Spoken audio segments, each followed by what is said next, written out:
बयान कभी भी बयान आया तो सिर्फ एक पर्टिकुलर कम्युनिटी को निशाना बनाना। हमारे खान पान पे उनको पेट में दर्द होता है, इबादत करने पे उनको पेट में दर्द होता है, हमारे लिबास के ऊपर उनको पेट में दर्द होता है, हमारी दाढ़ी पे उनको पेट में दर्द होता है। क्यों दर्द हो रहा है?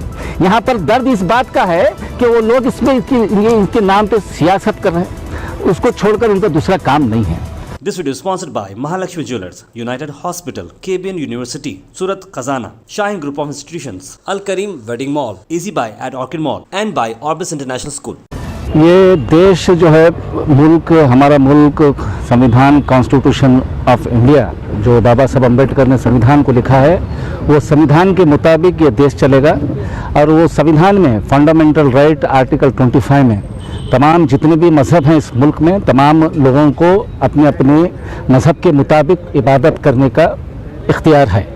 और उसी आर्टिकल 25 के तहत आज यहाँ पर चाहे मुस्लिम रहने दो, हिंदू रहने दो, सिख रहने दो, ईसाई रहने दो, तमाम मज़हब के लोग अपने अपने मुताबिक अपने अपने इबादत गाहों के अंदर इबादत करते हैं। और यहाँ पर कुछ दिनों से कुछ ऐसा माहौल बना रहे हैं पूरे मुल्क भर में, ना सिर्फ कर्नाटका में बल्कि पूरे मुल्क भर में, स्पीकर को लेकर, अज़ां को लेकर, हलाल और झटका कट को लेकर, मुख्तलिफ चीज़ों को सिर्फ एक पर्टिकुलर कम्युनिटी को टारगेट करने के लिए ये पूरे लोग काम कर रहे हैं। पता नहीं यहाँ पर मुस्लिम हिंदुस्तान के अंदर सिर्फ 15% है, और यहाँ पर कभी उसमें वो लोगों ने हिंदू के लिए, हिंदुओं के नौजवानों के बहबूदी के लिए, उनके रोज़गार के लिए अभी तक कोई बयान नहीं आया। बयान कभी भी बयान आया तो सिर्फ एक पर्टिकुलर कम्युनिटी को निशाना बनाना। हमारे खान पान पे उनको पेट में दर्द होता है, इबादत करने पे उनको पेट में दर्द होता है, हमारे लिबास के ऊपर उनको पेट में दर्द होता है, हमारी दाढ़ी पे उनको पेट में दर्द होता है। क्यों दर्द हो रहा है?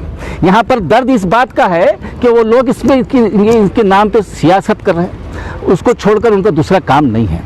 यहाँ पर एक आदमी यहाँ पर गुलबर्गा का, मैं उसका नाम भी लेना नहीं चाहता क्योंकि उसकी औकात नहीं है, वो कहता है कि 8 तारीख तक हम डेडलाइन दे रहे हैं। डेडलाइन देने के लिए मुल्क तुम्हारी बात की जागीर नहीं, ये मुल्क तमाम लोगों का है, हिंदू का है, मुस्लिम का है, सिख का है, ईसाई का है, सबका है। तुम कोई किसी को बोल नहीं सकते। और ये पहली बार ये बयान नहीं दिया है, कई सालों से ये आदमी लगातार बयान दे रहा है। उसके बावजूद भी यहाँ पर गुलबर्गा के जो पुलिस डिपार्टमेंट है उनके खिलाफ सख्त कार्रवाई नहीं हो रही है। केसेस रजिस्टर्ड होते हैं, 20-25 केसेस रजिस्टर्ड हुए होंगे, 153, 295 ए के तहत केस रजिस्टर्ड होते हैं, लेकिन केस रजिस्टर्ड करने के बाद वो बेल लेता है। बेल के अंदर कंडीशन डाला जाता है कि ये सिमिलर ऑफेंस को रिपीट नहीं करना चाहिए, नहीं करना एक कंडीशन होता है। उसके बावजूद भी वो बेल के बाहर निकल कर बाहर आता है, फिर वही बयान देता है, फिर उसी तरह से वातावरण, दो धर्म के बीच, दो जातियों के बीच में दुश्मनी पैदा करने का काम फिर से वही काम कर रहा है। तो ऐसे आदमी को केस, छोटे मोटे 153 केस नहीं डालना चाहिए। जिस तरह से महाराष्ट्र गवर्नमेंट ने वो राणा कपल्स को वो केस रजिस्टर्ड करे सेडिशन के अंदर 124B के तहत, उनको वो केस के अंदर रजिस्टर्ड करके उसको जेल को भेजना होगा। और ये एक हिंदू जैसे हमारे एलसिंगी साहब ने कहा है कि वो भी एक टेररिस्ट आतंकवादी है जो मुल्क की फिजा को ख़राब करने की कोशिश कर रहा है, गंगा जमुना तहजीब को ख़त्म करने की कोशिश कर रहा है। वो अपने आप को स्वामी कहता है। स्वामी ऐसे थोड़े होते हैं, सिर्फ भगवा कलर डालने से कोई आदमी स्वामी नहीं होता है। अगर उसको हकीकत में अगर हमदर्दी है तो यहाँ पर यहीं गुलबर्गा के अंदर कई दलितों के साथ नाइंसाफ़ी होती है, उनके ऊपर जुल्म होता है, उनके ऊपर उनके रेप होता है, लड़कियों के साथ नाइंसाफ़ी होती है, कई दलितों को वहाँ पर टॉर्चर किया जाता है। उस वक्त कभी किसी दिन वो दलितों के हक़ में कभी बात नहीं किया। कभी भी हिंदू जो बेरोज़गार नौजवान, हिंदू नौजवान हैं, उनके हक़ में कभी बात नहीं किया। गवर्नमेंट के खिलाफ कोई आवाज़ नहीं उठाई उनको रोज़गार देने की। कभी यहाँ पर डेवलपमेंट के बारे में, यहाँ पर कोई चीज़ के बारे में वो कभी आवाज़ नहीं उठाता है। सिर्फ आवाज़ अगर उठाता है तो एक पर्टिकुलर कम्युनिटी के खिलाफ, और वो सियासत करना चाहता है। शायद इसीलिए वो लोग ये काम कर रहे हैं। मैं यहाँ पर यह कहना चाहता हूँ कि यहाँ पर गुलबर्गा के अंदर पीसफुल माहौल है। यहाँ पर गंगा जमुना की तहजीब है, यहाँ कायम है।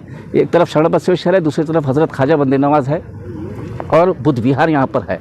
यहाँ तमाम लोग मिलकर रहते हैं इस गुलबर्गा शहर में। और यहाँ पर कभी किसी बात लॉ एंड ऑर्डर का कभी प्रॉब्लम नहीं हुआ, और ये आदमी की वजह से लॉ एंड ऑर्डर का प्रॉब्लम हो सकता है। और उसके ताल्लुक से यहाँ पर दलित सेना के जानिब से उनको कंप्लेंट दिया गया है, एसपी के पास कंप्लेंट दी है, डीसी के पास कंप्लेंट दी है, आरसी के पास कंप्लेंट दिए हैं, और हम उनको एडवांस में कह रहे हैं इसके ऊपर सख्त से सख्त कार्रवाई होना चाहिए। फिर एक बार मैं यही कहूँगा कि उसको 153A और 295A केस डालकर उसको सिर्फ रजिस्टर्ड करना बेकार है, उसको सेडिशन केस में डालना होगा। और नेशनल इंटीग्रेशन को कायम रखना इस देश के हर सिटीज़न का फंडामेंटल ड्यूटी है। कॉन्स्टिट्यूशन के अंदर जहाँ पर फंडामेंटल राइट है वहाँ पर फंडामेंटल ड्यूटी भी है। नेशनल इंटीग्रेशन को बरकरार रखने के लिए सिर्फ मेरी या ये 4 लोगों की नहीं है, इस देश के हर सिटीज़न की, हर नागरिक की जिम्मेदारी है कि यहाँ पर इंटीग्रेशन यूनिटी मेंटेन रहे और उसके अंदर भागना अगर चाहता है तो उसके खिलाफ कार्रवाई होना चाहिए। This video is sponsored by Mahalakshmi Jewelers, United Hospital, KBN University, Surat Khazana, Shine Group of Institutions, Al Karim Wedding Mall, Easy Buy at Orchid Mall, and by Orbis International School.